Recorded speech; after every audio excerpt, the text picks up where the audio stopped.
ఈపూరు మండలం ముప్పాల మండలంకు చెందిన గ్రామ సర్పంచ్ మాట్లాడుతూ తాను ముప్పాల గ్రామ సర్పంచ్గా చేసిన అభివృద్ధి పనులకు సంబంధించిన బిల్లులు ఇప్పటి వరకు ఇవ్వలేదని గ్రామ పంచాయతీ కార్యదర్శి పిఎస్ రత్నం మరియు మండల ఏఈ హరినాథ్ తనను ఇబ్బందులకు గురి చేస్తున్నారని ఆరోపించారు.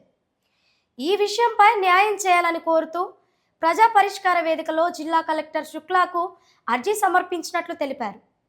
ఉమ్మడి గుంటూరు పల్నాడు జిల్లా నర్సరావుపేటలో కలెక్టరేట్లో జరిగిన ప్రజా పరిష్కార వేదిక నందు ఎంఆర్పిఎస్ఎస్ పల్నాడు జిల్లా కమిటీ ద్వారాగా ఈరోజు గవర్నర్ కలెక్టర్ గారికి వినతిపత్రం ఇవ్వడం జరిగినది. ఈ యొక్క వినతిపత్రం యొక్క ముఖ్య ఉద్దేశము వినకొండ నియోజకవర్గం ఈపూరు మండలం ముప్పాళ్ళ గ్రామం, ఆ గ్రామ సర్పంచి బయ్యవరపు రమ్య ఎస్సీ మాదిగ సామాజిక వర్గానికి సంబంధించింది. అయితే గత సంవత్సరం కాలం నుంచి ఆ గ్రామంలో పిఎస్గా రత్నరాజు గారు కానీ, ఆ మండల ఏఈ హరినాథ్ బాబు గారు కానీ సర్పంచ్కి ఇచ్చే ఇలువ కూడా ఇవ్వకుండా వీళ్ళకి వర్కులు కానివ్వకుండా అడ్డుపడటం జరుగుతున్నది. కేవలం ఒక దళిత సర్పంచ్ అనే అక్కస్తుతోటే జరుగుతూ ఉంది. ఈ రకంగా బిల్లులు పెట్టిన కూడా బిల్లులు చేయనీయకుండా ఒక దళిత సర్పంచ్ అని ఆ గ్రామం బయ్యవరపు రమ్య కానీ వాళ్ళ భర్త గారు కానీ సచివాలయంకి వెళ్ళినా కానీ కూర్చోమని అనటం కూడా ఇది చాలా దుర్మార్గ చర్య అని కూడా దీన్ని మేము తీవ్రంగా ఖండిస్తున్నాము.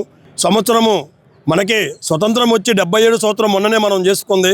ఇన్ని సంవత్సరాల కాలంలో కూడా ఆ ముప్పాళ్ళ గ్రామానికి మొన్న ఒక 4 సంవత్సరాలు 5 సంవత్సరాల క్రితం ఎస్సీ రిజర్వేషను, ఆ ఎస్సీ రిజర్వేషన్లో భాగంగా మాదిగ సామాజిక వర్గానికి సంబంధించిన వాళ్ళకి రిజర్వేషన్ ప్రకారం డాక్టర్ బిఆర్ అంబేద్కర్ గారు రాసిన రాజ్యాంగం ప్రకారం అమల్లో దానిలో భాగంగా వాళ్ళకి సీట్ రావడం జరిగింది. మాది ఈపూరు మండలం ముప్పాల గ్రామ సర్పంచ్ని. నేను దళిత సర్పంచ్ని అని కనీసం సంవత్సరం నుండి పిఎస్ పంచాయతీ సెక్రటరీ రత్నం గారు, మండల ఏఈ హరినాథ్ గారు పనులు వర్కులు చేయించుకోకుండా మాకు రావాల్సిన బిల్లులు రానివ్వకుండా చాలా ఇబ్బంది పెడుతున్నారు. ఏందండి అని అడిగితే నీ ఇష్టం వచ్చింది చేసుకోపని మాట్లాడినారు. పంచాయతీ ఆఫీస్కి పోయినా ఇల్లు ఇవ్వట్లేదు, మమ్మల్ని చాలా ఇబ్బంది పెడుతున్నారని. అందుకని కలెక్టర్ గారిని కలుద్దామని వచ్చి అర్జీ ఇచ్చి మీతో మా మీడియా వాళ్ళతో మాట్లాడుతాం.